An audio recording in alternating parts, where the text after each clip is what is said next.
Que abramos la palabra del Señor en el capítulo 19 del libro de los Hechos y estaremos considerando la sección desde el versículo 8 hasta el versículo 20. Esa es la sección a estudiar y la iremos diseminando en la medida que vayamos exponiendo el mensaje de la palabra del Señor.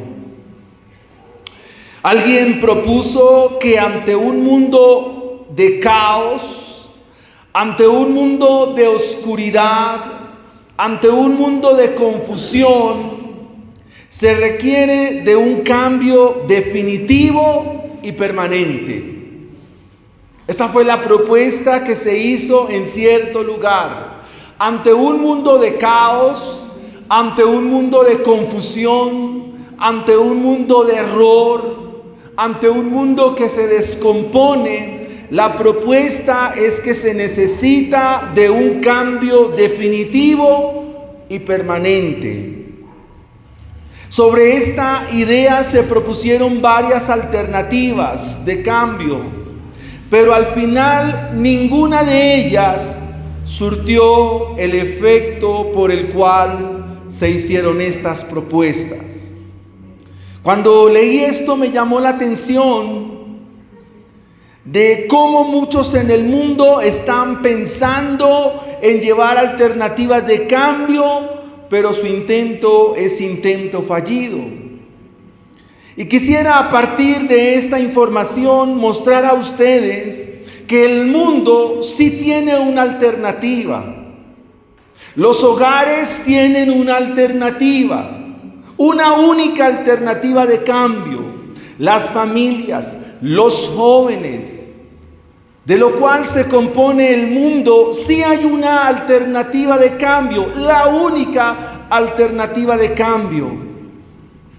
Y esa alternativa de cambio, y permitan ese término alternativa, que no es como tan coloquial o tan adecuado, es el Evangelio. ¿Por qué? ¿Por qué el Evangelio? Porque solo el Evangelio tiene el poder de transformar la vida de una persona. La sección que estaremos estudiando desde el versículo 8 al versículo 20 nos presenta de cómo el Evangelio es transformador, de cómo el Evangelio impacta y cómo el Evangelio, su poder tan glorioso, su poder tan extraordinario, transforma la vida de las personas. El título de nuestro sermón en esta mañana es El poder transformador del Evangelio. Ese es el título de nuestro sermón en esta mañana. El poder transformador del Evangelio. Y la pregunta a resolver en tres grandes enseñanzas o en tres grandes puntos es cómo el Evangelio obra su poder transformador. Cómo el Evangelio obra su poder transformador. En los versículos del 8 al 10 vamos a encontrar que el Evangelio obra su poder transformador, número 1, a través de una predicación valiente. A través de una predicación valiente. Leamos versículos del 8 al 10. Y entrando Pablo en la sinagoga, habló con denuedo. Esa palabra denuedo es equivalente a valiente. Habló con valentía, con denuedo, por espacio de 3 meses, discutiendo y persuadiendo acerca del reino de Dios. Pero endureciéndose algunos y no creyendo, maldiciendo el camino delante de la multitud, se apartó Pablo de ellos y separó a los discípulos, discutiendo cada día en la escuela de uno llamado Tirano. Así continuó por espacio de 2 años, de manera que todos los que habitaban en Asia, judíos y griegos, oyeron la palabra del Señor Jesús.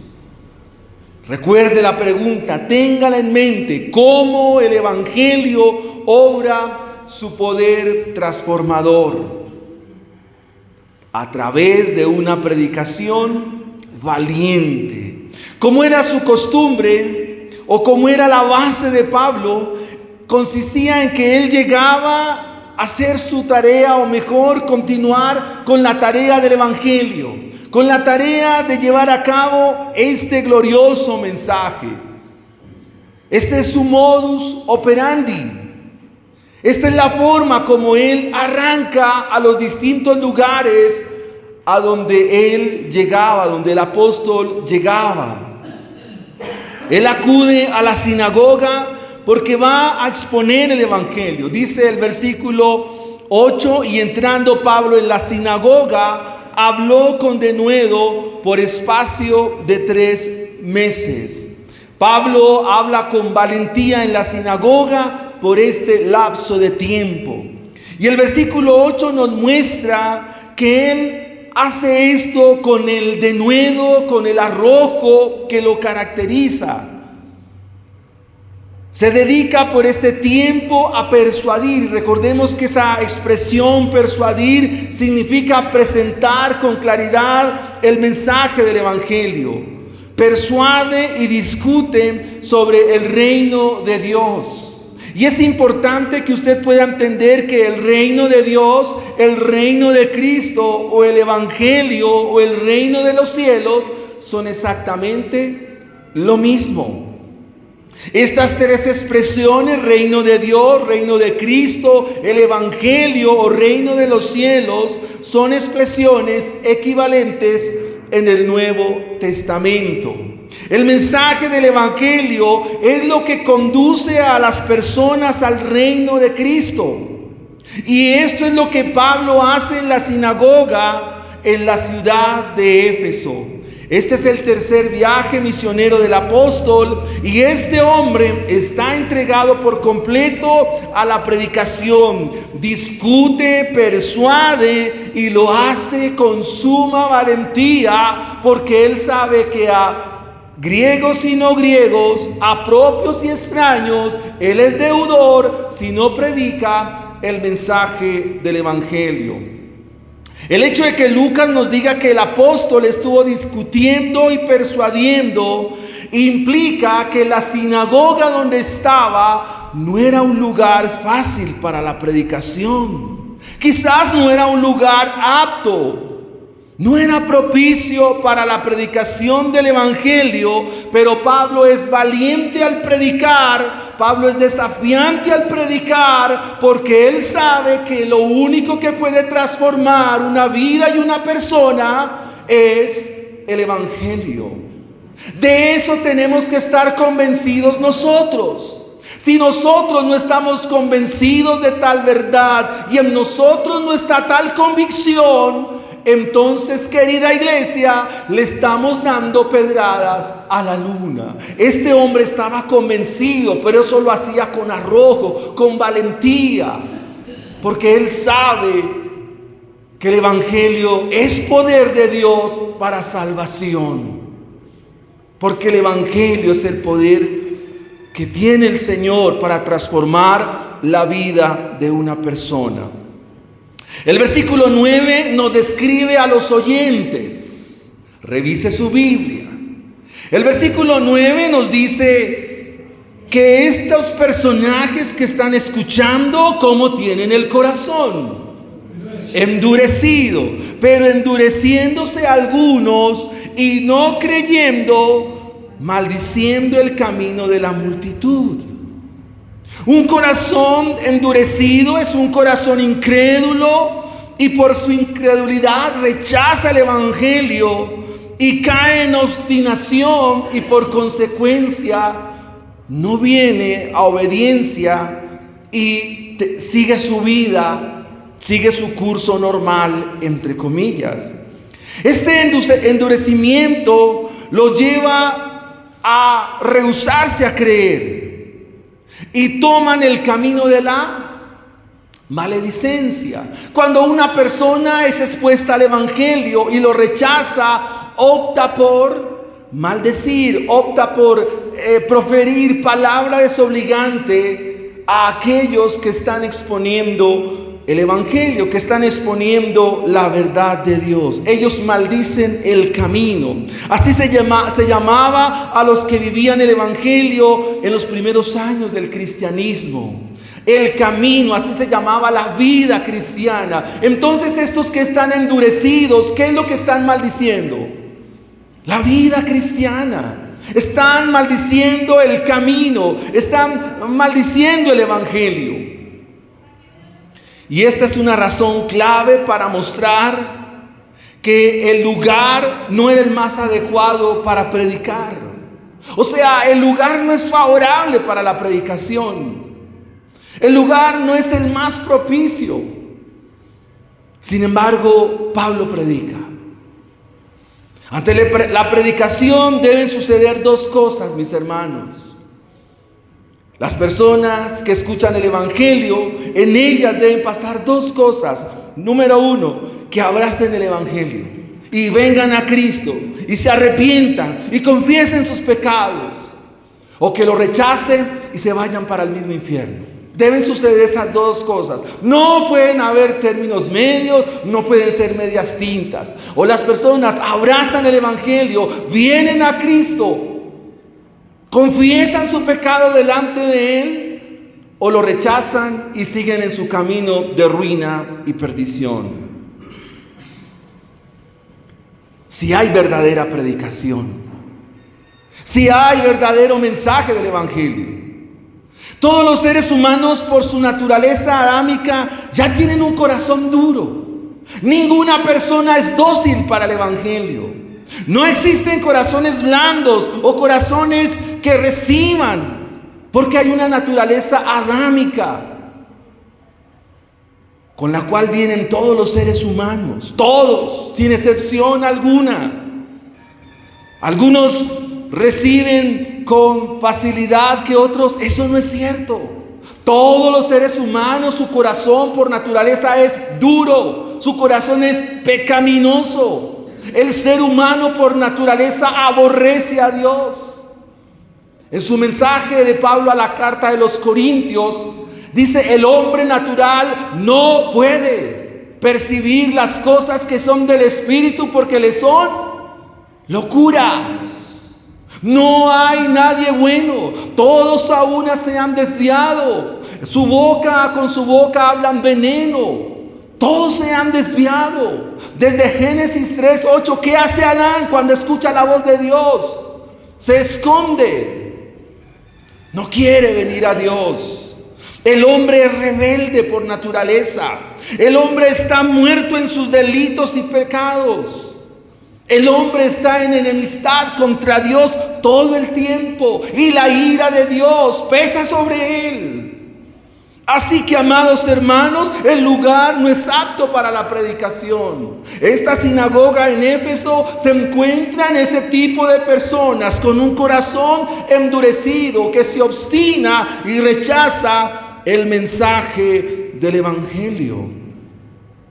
Estas personas que están en Éfeso no son la excepción. Como muchos de los que estamos en esta mañana, tampoco somos la excepción. Nuestro corazón en algunos momentos sigue endurecido, sigue obstinado. Pero el evangelio es poder de Dios. El evangelio es poder de Dios. ¿Qué nos muestra esto? La importancia de ser valientes en nuestra predicación, la importancia de ser valientes al compartir el evangelio, teniendo en mente esto, mis hermanos, que no siempre será el resultado que queremos esperar. Cada vez que le compartimos el evangelio a alguien, lo que hay en nuestro corazón por la conciencia que Dios nos ha dado acerca de la salvación es que esta persona se convierta y venga a Cristo, pero no siempre va a ser así. No siempre se van a convertir, no siempre van a venir a Cristo. Pero una verdad de la cual estamos seguros que nos menciona el Evangelio de Juan, que nos dice: el que es de Dios, las palabras de Dios oye. El que no es de Dios, las va a rechazar. Por más que le digan una y otra vez, por más que se le predique todo el tiempo, si no es de Dios, está muerto. Y si Dios no lo levanta, nadie lo podrá levantar. La importancia de ser valientes en nuestra fe y compartir el Evangelio nos muestra que hay que ser desafiantes, como lo hicieron al primer siglo. Y nunca podemos perder de vista Hechos capítulo 1, versículo 8. Pero recibiréis poder cuando haya venido sobre vosotros el Espíritu Santo, y me seréis testigos en Jerusalén, Judea, Samaria y hasta lo último de la tierra. Nunca podemos perder de vista. Comparte el Evangelio y del Señor será hacer la obra. El texto nos dice que se apartó Pablo. Miren el entendimiento del apóstol. O sea, él está persuadiendo, está discutiendo, está enseñando, pero el texto nos dice que él se apartó, o sea, dejó así. Se apartó de ellos y mire lo que hace, separa a los discípulos. Esta palabra discípulos es la palabra matetes, que significa aprendiz. Y hay que mirarla con mucho detalle en el Nuevo Testamento, porque estos discípulos sí eran convertidos, a diferencia de los de hace 8 días. Y discutía cada día en la escuela de uno llamado Tirano.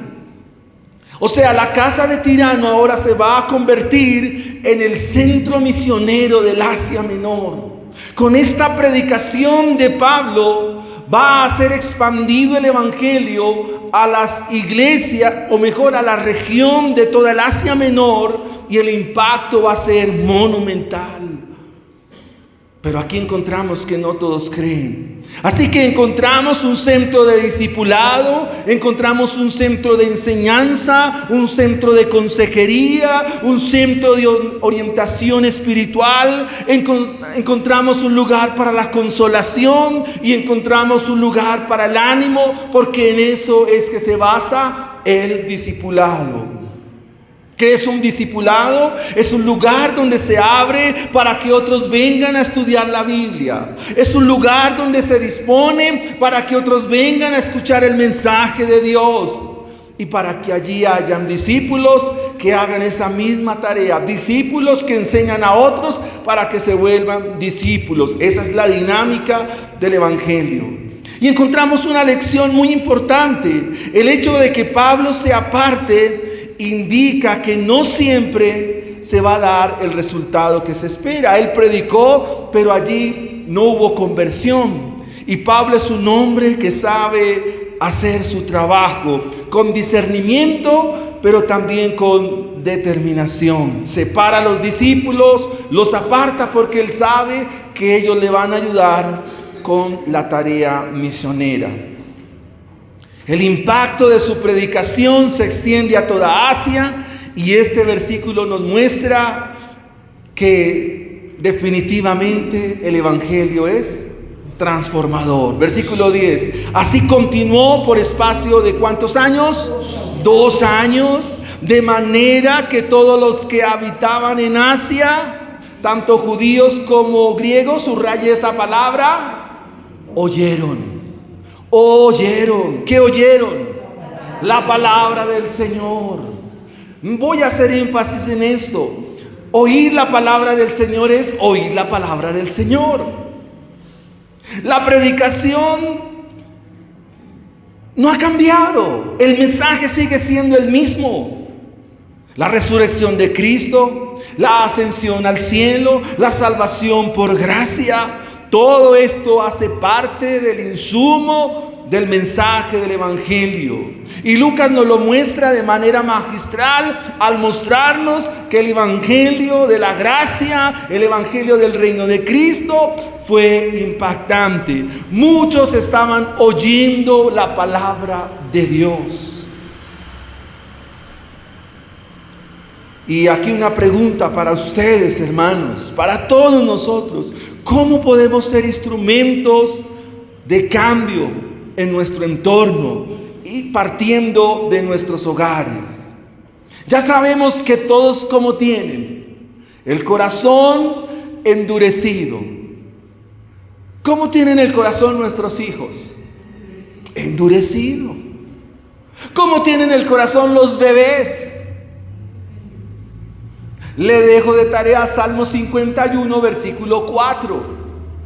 Romanos 3:23, y todo el Nuevo Testamento y todo el Antiguo Testamento le va a mostrar exactamente la misma realidad. Esa es la materia prima con la cual los que predicamos el Evangelio tenemos que trabajar, con corazones endurecidos. Esa es la materia prima. Pero a cada uno de ustedes, o mejor dicho, en cada uno de ustedes, espero, está el Espíritu Santo. Está el Espíritu de Dios, para que el Espíritu de Dios le use a usted. Le use de manera gloriosa, de manera poderosa, en sus hogares primeramente, de manera poderosa con su familia y hasta lo último de la tierra. Eso se llama ser un misionero. Amén. Se necesita una predicación valiente. Toca ser valiente con nuestros hijos, toca ser valiente con el esposo, con la esposa, con la familia, con los que nos rodean. Hay que ser valientes. Así el lugar no sea propicio, así el lugar no sea el más favorable, el lugar no sea el más adecuado. Hay que predicar, hay que enseñar, hay que ser instruido, hay que llevar el mensaje, el único mensaje que tiene el poder de transformar y el poder de cambiar la vida de las personas. Amén. El doctor Samuel Pérez Millos dice que él vive allá en España, en una ciudad que se llama Vigo, y que estaban en una reunión de misioneros, y que había un lugar pero difícil para el evangelio, un lugar que no era el más favorable, al que ninguno de los misioneros quería ir. Y comenzaron a indagar, bueno, ¿quién de ustedes quiere ir? ¿Quién quiere ir? Yo no. Hasta que se levantó uno y dijo, yo voy, pero oren por mí. Y se volvió un lugar importante, porque allí Dios impactó ese lugar y fue de bendición para el sector allí en España. El gran reformador Martín Lutero dijo que nuestro trabajo como cristianos es llevar el evangelio a los oídos de las personas, y Dios lo llevará de sus oídos al corazón. Nuestro trabajo es llevar el evangelio al oído de las personas, y Dios se encargará de este mensaje, llevarlo de sus oídos a sus corazones. Hay que hacer el trabajo. Recuerde la pregunta inicial de nuestro sermón. ¿Cuál es? ¿Cómo el evangelio obra su poder transformador? Hemos dicho que por medio de una predicación valiente. Ahora miremos en segunda instancia que debe ser en el poder de Dios y llevando una relación con Él. En el poder de Dios. Esto lo encontramos de los versículos 11 y 12. Encontramos este punto.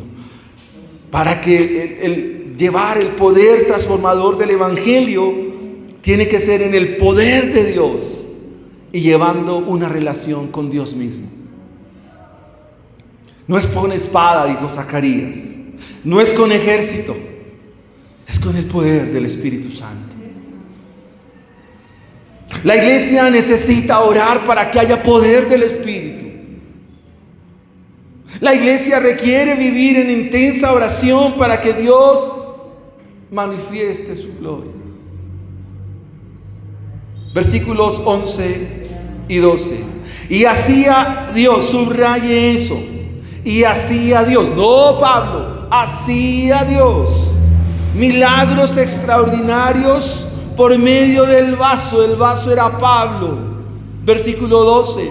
De tal manera que aún se llevaba a los enfermos los paños o delantales de su cuerpo, y las enfermedades se iban de ellos, y los espíritus malos salían. Querida iglesia, Jesucristo sigue siendo el mismo de ayer, el mismo de hoy, el mismo de siempre. A Él no se le ha olvidado sanar. A Él no se le ha olvidado extender su mano para mostrar su gloria. Él sigue siendo el mismo ayer, hoy y por siempre.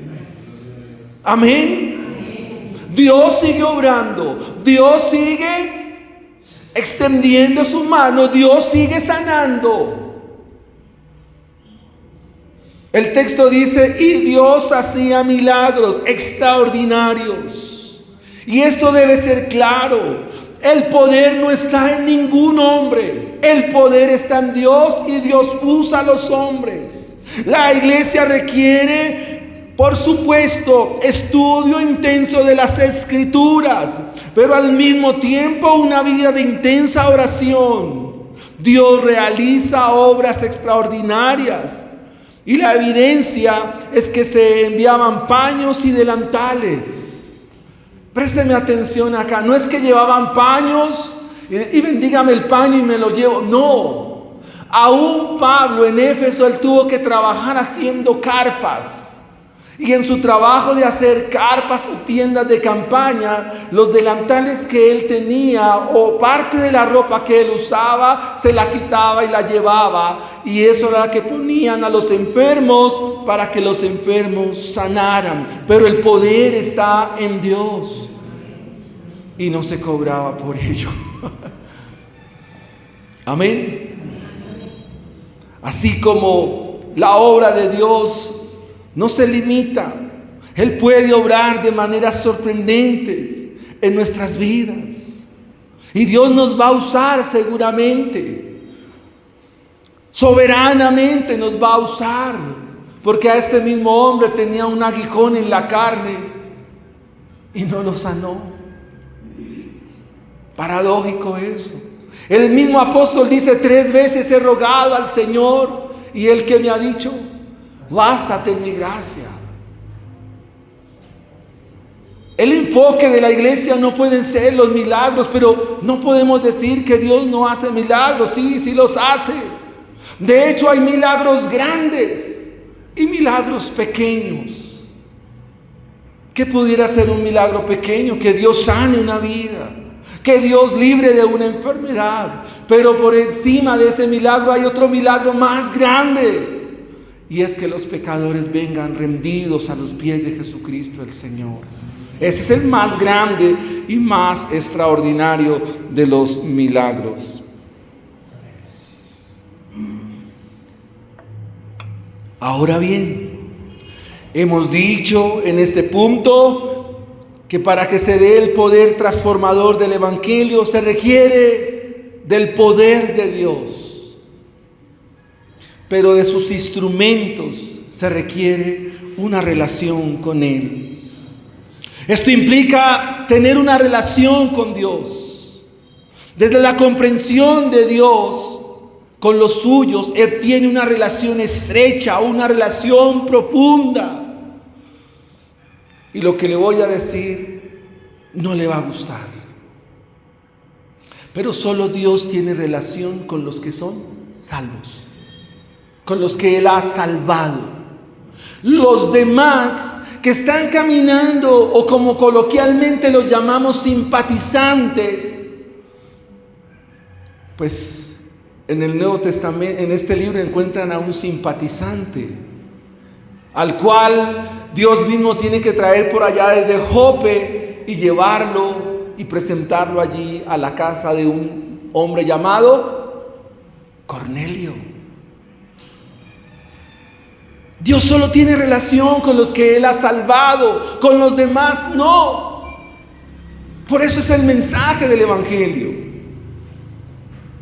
Si una persona no ha experimentado la salvación del Señor, significa que no es salvo, y mucho menos va a tener una relación con Él. Y cuando viene a compartir la cena del Señor, o estamos ministrando la cena del Señor, ni siquiera entenderá qué es lo que se está haciendo, porque no es aún salvo.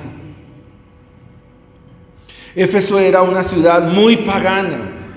Era un lugar donde se practicaba la teosofía, ¿Qué es la teosofía? Es buscar a Dios por ideas, buscar a Dios por métodos, por ideas extrañas. Y el Señor dejó muy claro en el capítulo 14 de Juan, versículo 6, que solo hay una forma de ir a Dios. Yo soy el camino, yo soy la verdad, yo soy la vida, y nadie viene al Padre si no es por mí. O sea que no es con ideas extrañas, no es con mitos, no es con cositas, no es con cositas raras que tú vas a encontrar a Dios. La única forma como tú puedes ir a Dios es por medio de su Hijo amado Jesucristo, porque no hay un mediador entre Dios y los hombres, sino tan solamente su Hijo precioso Jesucristo. Éfeso es una ciudad muy teosófica. Es decir, se quiere conocer a Dios por ideas religiosas. Es un lugar donde se practica la magia, el ocultismo, la nigromancia, es decir, consultar los muertos. De eso está atestado e inundado la ciudad de Éfeso. De hecho, ustedes encuentran en el versículo 13 unos judíos, pero brujos, exorcistas. Dice el versículo 13, pero algunos de los judíos exorcistas ambulantes intentaron invocar el nombre del Señor Jesús sobre los que tenían espíritus malos. ¡Qué curioso! Estos exorcistas judíos intentaban usar el nombre de Jesús sin tener una relación con Él. Usaban el nombre de Jesús desde una posición pagana. ¿Qué decían? Os conjuro por Jesús, el que predica Pablo. Usaron el nombre del Señor vanamente. Mis amados hermanos, querida iglesia, si tú no tienes una relación con Dios a través de la persona de su Hijo Jesucristo, no eres instrumento de Dios. ¿Qué hicieron estos? ¿Tenían relación alguna con Dios? ¿En qué estaban? Estaban en oscuridad, en tinieblas. Eran paganos. Eran brujos, hechiceros. ¿Cómo iban a ser usados? ¿Cómo se atreven a tomar el nombre del Señor? ¿Tienes una relación con Dios? ¿Cómo está tu relación con Dios, querida iglesia? Queridos hermanos, ¿cómo estamos hoy a carta abierta delante del Señor, expuestos a su evangelio? ¿Cómo está tu vida en Dios? Y esto sí que es sumamente importante, porque mucha gente quiere ser usada en la iglesia, pero sin una relación con Dios. Mucha gente quiere ser vasos y quieren servir a Dios y quieren hacer las cosas para Dios. Quizás está el buen deseo, pero no tienen una relación con Dios. ¿Qué van a ser usados? Sin una relación auténtica con Dios, sin una relación genuina con Dios, no hay nada. El calificativo que Lucas nos presenta aquí es que estos personajes son exorcistas. O sea, mediante juramentos conjuran a las personas. Algo así como lo que escuchamos en el mensaje actual: declaraciones, confesiones, decretos. Ya saben de dónde viene todo esto. Solo es que lo diga y le ponga el nombre de Jesús y hecho está. Ustedes ya pasaron por el pasaje de Simón el mago. Las marcas que distinguen a un falso creyente. Simón es el mago. Simón el mago es el ejemplo.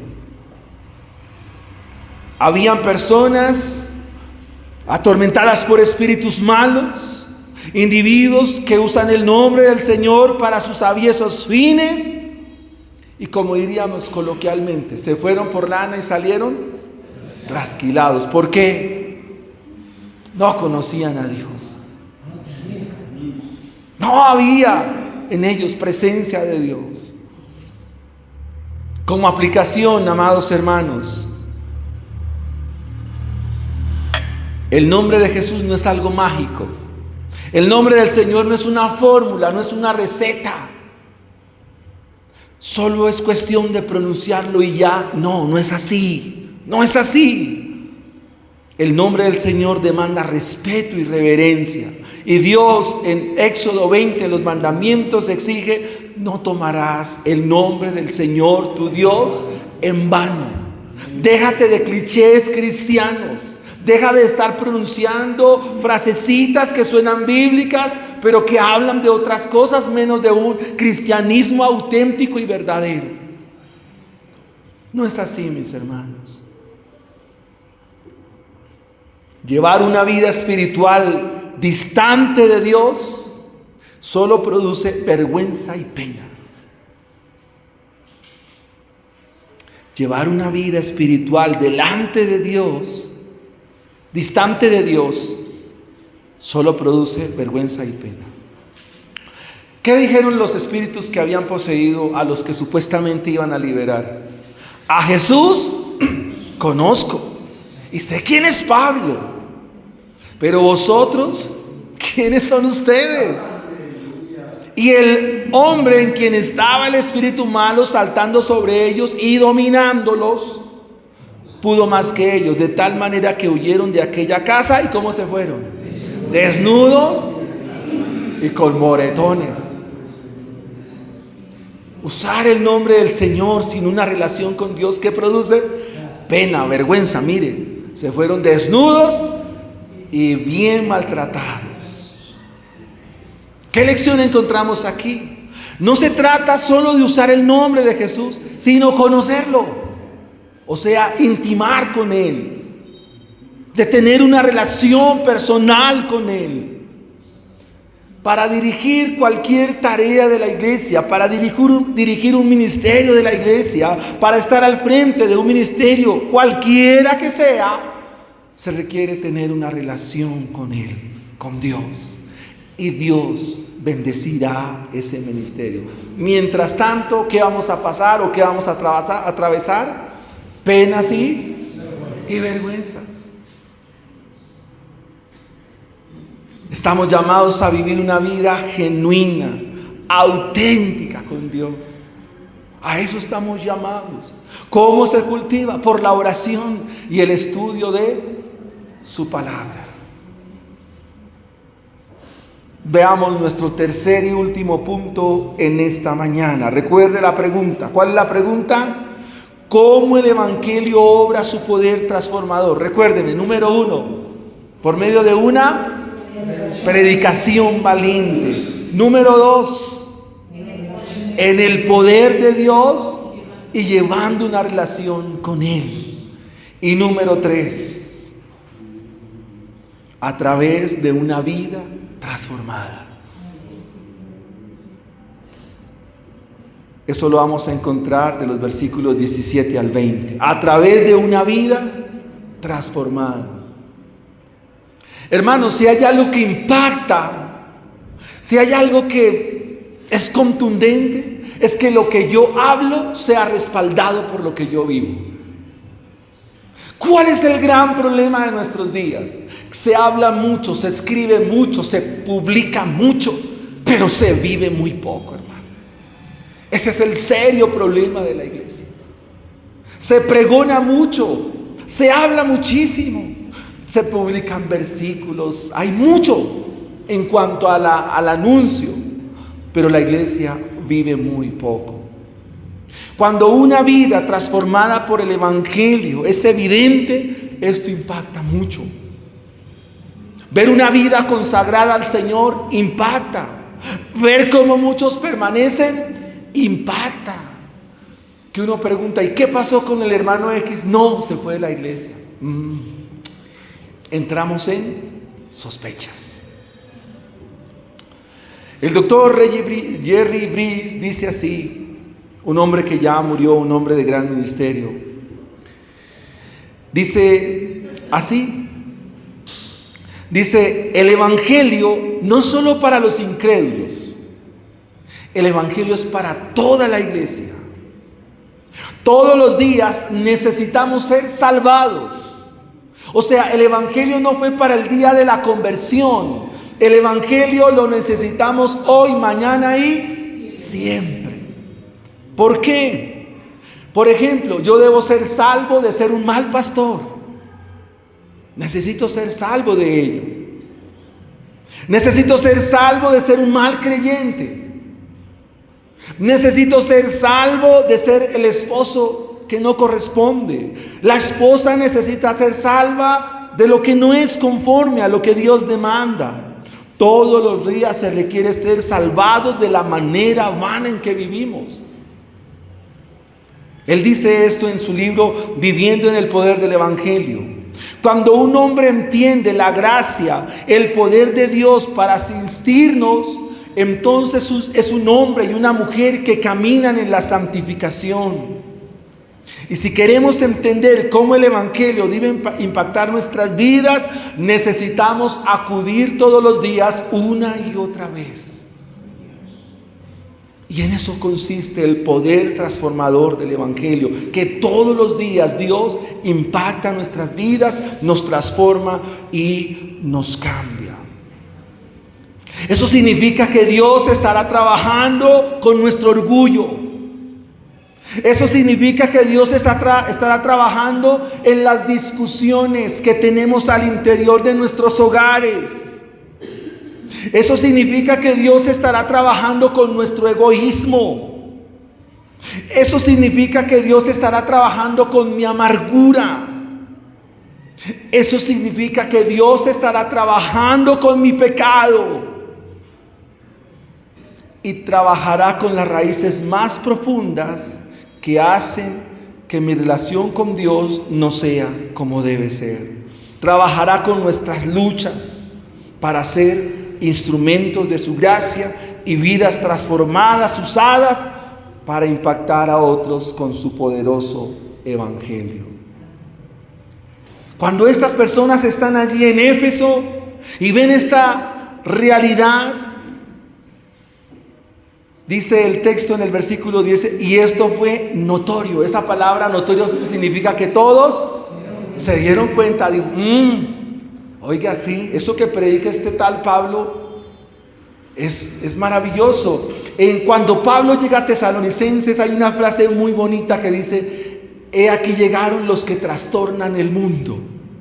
Esto fue notorio a todos, no a algunos, a todos los que habitaban en Éfeso. ¿Sobre quién fue notorio? Sobre judíos como griegos. Y esto es lo que necesitamos. ¿Y qué tuvieron? Temor, todos ellos. Y era magnificado el nombre del Señor Jesucristo. Una vida transformada magnifica el nombre del Señor. Una vida con temor de Dios es una vida que agrada al Señor. Y esta vida siempre tendrá el respaldo para hablar del Evangelio. La reprensión de Pablo en el capítulo 2 a los romanos es: mire, por causa de su testimonio, por causa de su vida, el nombre del Señor es blasfemado. Ahí no hay respaldo de nada. Ver el poder del Señor obrar en la vida de las personas es motivo para que muchos tengan temor de Él. Y asimismo el nombre del Señor es exaltado. Quizás muchos de los que dudaban en Éfeso, que estaban como confundidos, ahora ven el glorioso mensaje y su obrar poderoso, vienen a la fe y son afirmados. ¿Sabe qué trae lo contrario en una iglesia y una congregación? ¿Qué hace que las personas no permanezcan o tambaleen en la vida cristiana? No ver vidas firmes, no ver vidas constantes, no ver vidas firmes en el Evangelio, firmes en las cosas de Dios. Cuando los huracanes pasan en las costas, hay un árbol que permanece, eso sí queda pelado, son las palmeras. Eso pasan los huracanes, pasa el viento, pasa todo eso, sí pela, pero permanece la palmera. Necesitamos ser palmeras en la iglesia, firmes en las cosas del Señor. Y aquí hay algo significativo, es que estos que ahora son salvos, ¿qué hacen? ¿Qué dice la Biblia? Confiesan. Confiesan, amados hermanos. Mire lo que dice el versículo 17. Y esto fue notorio a todos los que habitaban en Éfeso, así judíos como griegos tuvieron temor de ellos, y era magnificado el nombre del Señor Jesús. Y muchos de los que habían creído venían y confesando. ¿Qué confesaban? La brujería en que vi. ¿No que quemaron los libros después? Todos los pecadores, los que son llamados a salvación, siempre van a hacer algo, siempre. Y eso lo hemos vivido acá. Cuando mis hermanos ministran acá, yo lo veo en ellos, y es un buen indicio.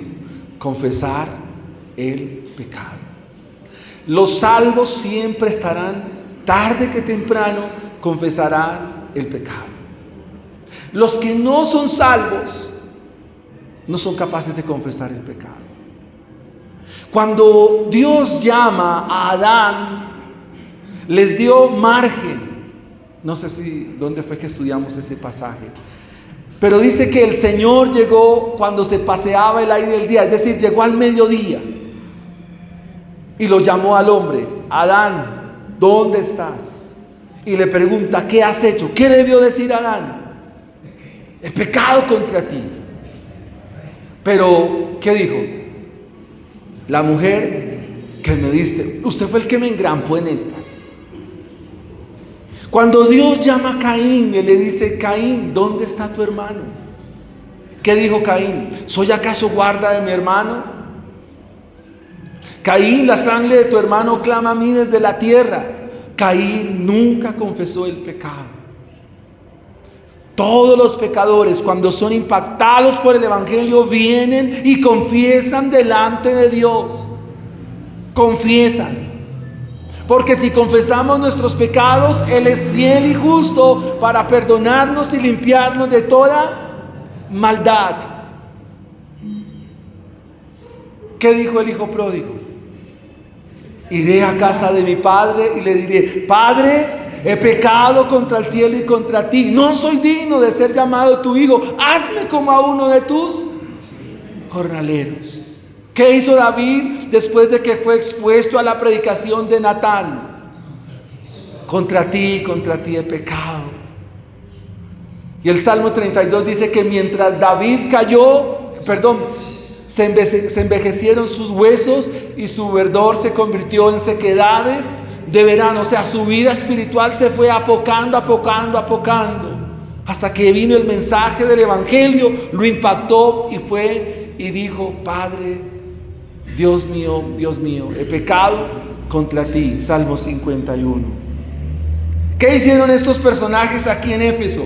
Versículo 18: confesando y dando cuenta de sus hechos. Lucas 19, la historia de Zaqueo, ¿la ha leído?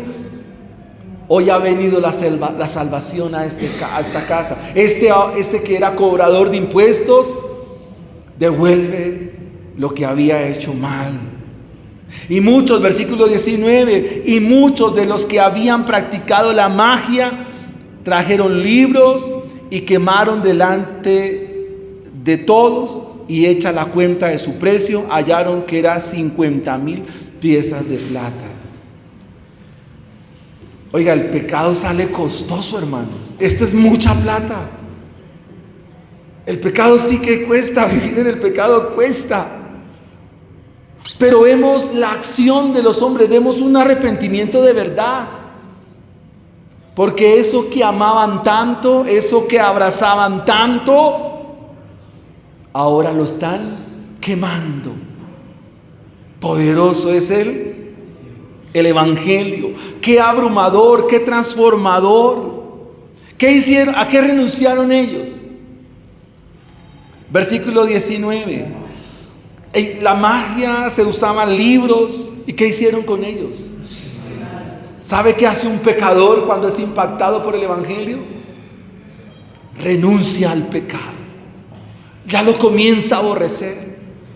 Se duele de pecar contra Dios. Porque ha sido impactado con el Evangelio. El pecador ya no ama al pecado. No lo ama, lo aborrece. Ustedes ya estudiaron Romanos, les cito el capítulo 6, que dice: ¿perseveraremos en el pecado para que la gracia abunde? En ninguna manera, porque los que hemos muerto al pecado, ¿cómo viviremos aún en él? El capítulo 6 y 7 de Romanos es la santificación del creyente. Y lo que hacemos todo el tiempo es decir lo que Pablo dice al final de ese capítulo 7: miserable de mí, ¿quién me librará de este cuerpo de muerte? Porque vemos que el pecado hiede, el pecado es mal. Y hay que llorar por el pecado. Versículo 20: así crecía y prevalecía poderosamente. ¡Qué glorioso, hermanos! Así crecía. ¿Cómo? ¿Qué pasaba con la palabra del Señor? Crecía. Para que esto suceda necesitamos una predicación valiente. Necesitamos poder de Dios y vivir una relación con Dios. Y necesitamos vidas transformadas, vidas cambiadas. El Evangelio prevalece y crece poderosamente. Lucas aquí nos está resumiendo en este versículo 20 el triunfo del Evangelio. Nos muestra el poder transformador del Evangelio. Nos muestra que Éfeso está siendo avivada. Y el avivamiento es porque muchos confiesan el pecado y se rinden a los pies de nuestro Señor Jesucristo. ¿Cómo podemos contribuir al crecimiento del Evangelio en nuestra comunidad? Siendo valientes en la predicación. Con valiente predicación del Evangelio. Y el Evangelio desnudará, confrontará aún las tinieblas, porque las puertas del Hades no prevalecerán contra la iglesia de Cristo Jesús. Quiero terminar con 3 aplicaciones. La pregunta es: ¿el Evangelio es transformador? Amén. Claro que sí. Debes estar en ese camino de transformación. Quiero que hoy reflexione sobre su relación con Cristo Jesús. Les animo a ser valientes para compartir el Evangelio. Ayúdenme con esa tarea. Ustedes son misioneros y quiero hacerles instrumentos. Si hay una esperanza para el mundo, si hay una esperanza para su barrio, si hay una esperanza para su familia, si hay esperanza para su hogar, no soy yo, no son los hombres, es el Evangelio. Y obviamente debo presentarte el Evangelio en esta mañana. Si no eres salvo, si hasta aquí tú has venido jugando con las cosas de Dios, a que soy cristiano, simpatizante, voy cuando un ángel del cielo me dice que tengo que ir a la iglesia, quiero presentarte el Evangelio. Pecador, pecador, ven a los pies de Cristo. Ven, deja de estar jugando para que tu vida sea cambiada, para que tu vida sea transformada. Ven hoy a los pies de Cristo Jesús. Él murió en la cruz del Calvario por los pecados tuyos y míos. De lo contrario, sobre ti pesa la ira de Dios. Salmo 7:11 dice: el Señor está airado todo el tiempo contra ti, todo el tiempo, pero hoy es día de salvación. Ven a los pies de Cristo, ríndete a Él, confiesa tu pecado, por si quizás Él tenga de ti misericordia. Esas fueron las palabras de Pedro para con Simón el mago. Estás en hiel de amargura y estás en camino de muerte. Pero si confías hoy en Cristo Jesús para salvación y vida eterna, entonces bajo la autoridad de la palabra del Señor, puedo decirte que el que confía en Cristo será salvo. Hechos capítulo 2. Y todo aquel que invocare el nombre del Señor será salvo. Pongámonos en pie en esta mañana.